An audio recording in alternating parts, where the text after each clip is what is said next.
건강하려면 섭취하고 있는 식품이 중요하다고 하는데요. 지금 여러분들이 섭취하고 있는 식품들이 여러분들이 건강을 좌지우지하고 있다는 것 정도는 알고 드셔야 된다, 이런 얘기입니다. 요즘 제철인 열무는 꼭 먹어야 될 사람이 있습니다. 장 건강이 안 좋아 변비로 고생하거나 혈압이 높다면 열무는 꼭 먹어야 될 식품입니다. 그러나 열무는 그냥 먹는 것보다 꼭 이것을 넣어서 먹어야 더 큰 효과를 볼 수 있습니다.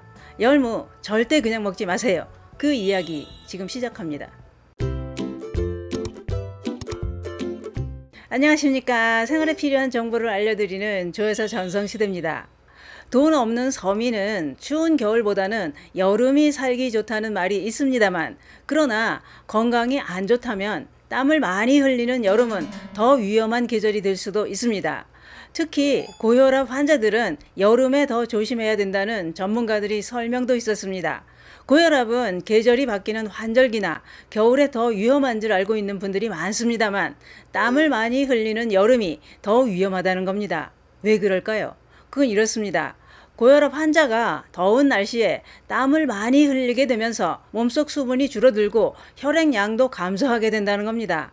그런데 문제는 고혈압 환자가 땀을 많이 흘려 혈액이 감소하면 갑자기 혈압이 뚝 떨어지면서 심장에 무리가 되고 심혈관 질환이 발생해 위험한 상황이 생길 수 있다는 겁니다. 또한 고혈압은 합병증으로 뇌졸중과 심장질환, 이런 큰 병이 생길 수 있기 때문에 늘 조심해야 되는 질환이라고 하는데요. 고혈압은 특별한 증상 없이 위험한 상황을 만들 수도 있기 때문에 침묵의 살인자라는 말이 생겨날 정도로 조용히 내 몸을 망가뜨리고 있다는 겁니다. 여름에 더 무서운 고혈압엔 꼭 드셔야 될 식품은 열무입니다. 제가 다른 방송에서도 열무에 대해 방송을 했었는데요. 열무의 좋은 효능은 끝이 없습니다. 우선 열무의 어떤 성분이 혈압을 안정시키는데 도움을 줄까요? 열무에서 주목해야 될 성분은 사포닌입니다. 인삼에 들어있는 사포닌 성분이 열무에도 들어있었습니다. 열무에 풍부하게 함유된 사포닌 성분은 혈관의 탄력성을 조절해 혈압을 낮추는 작용을 해줍니다. 그래서 여름에 고혈압 환자는 열무를 꼭 섭취해 주는 게 큰 도움이 된다, 이겁니다. 또 한 가지, 몸에 열이 많은 체질은 인삼 대신 열무를 먹는 것도 건강에 도움이 된다는 겁니다. 또 있습니다. 열무에 함유된 이소티오시아네이트라는 성분은 혈액을 탁하게 만들고 혈관 노화를 촉진하는 나쁜 콜레스테롤과 중성지방을 제거해주는 작용으로 고혈압, 고지혈증, 동맥경화, 이런 혈관 질환을 예방하는 데도 큰 도움을 주는 성분입니다. 뿐만 아니라 열무에는 칼륨 성분도 아주 많이 들어있습니다.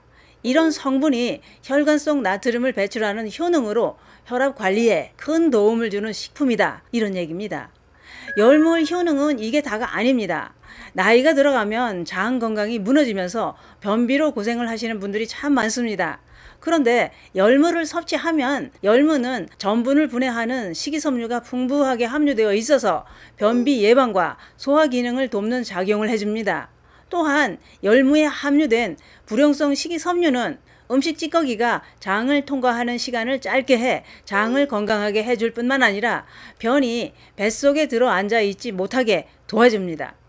변이 시원하게 잘 빠져나올 수 있도록 밀어내는 작용까지 해준다, 이런 얘기입니다.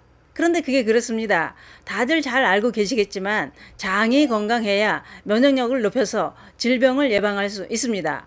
또한 장이 건강해야 장수한다는 말이 생겨났을 정도로 장 건강이 제일 중요하다고 합니다.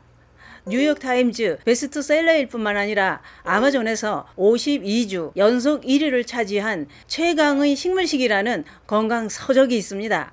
이 책에서도 우리 식단에 가장 중요한 것은 섬유질을 섭취하는 것이라고 했습니다. 채소와 과일, 통곡물, 콩류, 씨앗류, 이런 섬유질이 풍부한 식물성 자연식품을 섭취해야 장이 건강해지고 면역력이 높아져서 질병을 예방하고 건강하게 살아갈 수 있다라고 했습니다. 그러면 왜 열무처럼 섬유질이 많이 든 식물을 섭취하는 게 중요하다고 하는 걸까요? 최강의 식물식에서는 그 이유에 대해 이렇게 얘기합니다. 섬유질은 장을 치료하는 핵심 물질이고 장이 건강해지면 심혈관 계통의 질환과 뇌 그리고 호르몬까지 다방면으로 개선된다고 했습니다. 그렇기 때문에 우리의 건강을 결정하는 중요한 요소는 우리가 선택한 음식이다 라고 했습니다. 최강의 식물식이라는 책에는 우리가 꼭 섭취해야 될 식품과 건강에 해로워서 끊어야 될 식품이 자세히 나와 있습니다. 또한 단 28일 만에 장내 미생물을 바꿔서 건강한 몸을 만드는 방법도 나와 있으니 책을 통해 좋은 정보 얻으셔서 건강관리에 큰 도움이 되셨으면 좋겠습니다. 그런데 그게 그렇습니다. 몸에 좋은 열무는 김치로 먹는 게 꾸준히 섭취할 수 있는데요. 그런데 더 좋은 효과를 보는 방법이 있습니다. 열무는 그냥 김치를 담가 먹어도 좋지만 열무 물김치를 담글 때 찹쌀풀이나 밀가루풀 대신 연근을 갈아 넣는 게 더 효과가 좋습니다. 왜 그럴까요?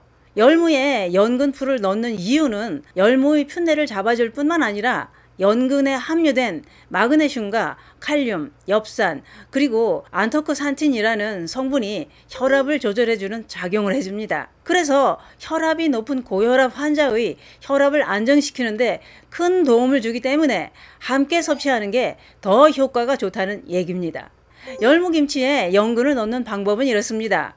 껍질을 벗긴 생연근 한 뿌리에 물 100ml를 넣고 갈아서 그대로 넣거나 또는 연근 분말로 풀을 쑤어서 열무김치에 넣고 익혀서 드시면 됩니다. 또한 열무김치에 연근을 넣으면 좋은 게 또 있습니다. 연근에 함유된 폴리페놀과 뮤신 성분은 위 점막을 보호하고 위궤양을 가라앉게 하는 작용으로 위 통증을 사라지게 하는 효능이 있었습니다. 그래서 열무김치에 연근을 꼭 함께 넣어 드시면 혈압은 물론 위 건강에도 좋다 이런 얘기입니다. 혈압이 높지 않아도 변비가 없어도 열무는 우리 건강에 큰 도움을 줍니다. 보리밥을 해서 열무김치에 쓱쓱 비벼 드시는 건 어떨까요? 열무 꾸준히 잘 챙겨 드시면 면역력도 올리고 고혈압과 장 건강에 최고입니다. 감사합니다.